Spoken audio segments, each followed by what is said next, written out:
Samantala, kahit po mabilis tumaas naman ang presyo, ay isa po sa mga bestseller pa rin ay ang lechon sa La Loma. Para sa karagdag detalye, may live report si Lia Manyalak del Castillo. Lia? Jiggy, dahil bida nga sa pagkainan ay mabilis tumaas ang presyo ng lechon. Yung maliit na pwede sa 20 katao, nasa 3,000 hanggang 4,500 pesos ang presyo.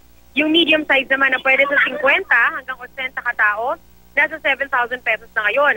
At kung malakihan naman ang handa, na gustong hanggang 100 katao mapapakain, nasa 10 hanggang 11,000 pesos ang presyo niyan. Habang papalapit daw ang Noche Buena ay naasahang mas dadami pa ang dadagsa dito sa La Loma para bumili ng lechon.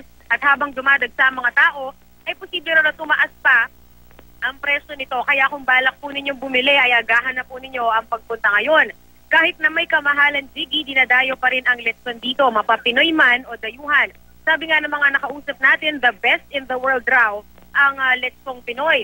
Native lechon ang pinagmamalaki ng marami sa mga tindahan dito. Yung iba naman ay meron daw espesyal na timpla kaya dinarayo.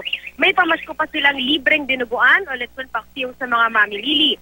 Pero kung nagtitipid, pwede pa rin namang makabili ng lechon dahil may mga nagbebenta rin ng tigi 1 kilo. 600 pesos ang 1 kilo, pwede rin kalahati na nasa 300 o kahit daw 1/4 kilo ay pwede na sa 150 pesos lang. Kahit daw kaunti, ayos na basta't may maihanda mamaya, lalo't minsan nga lang naman daw sa isang taon ang Pasko. Para hindi agad masira ang lechon, buksan agad kapag naiuwi na para sumingaw at huwag agad tadtarin. Kung natadtad na, Jiggy, kainin na dapat sa loob ng 3 oras. Balik sa'yo. At pinakamagandang paalala dyan, Lia, hinay-hinay lang sa pagkain ng lechon. Maraming salamat, Lia Manyalak del Castillo.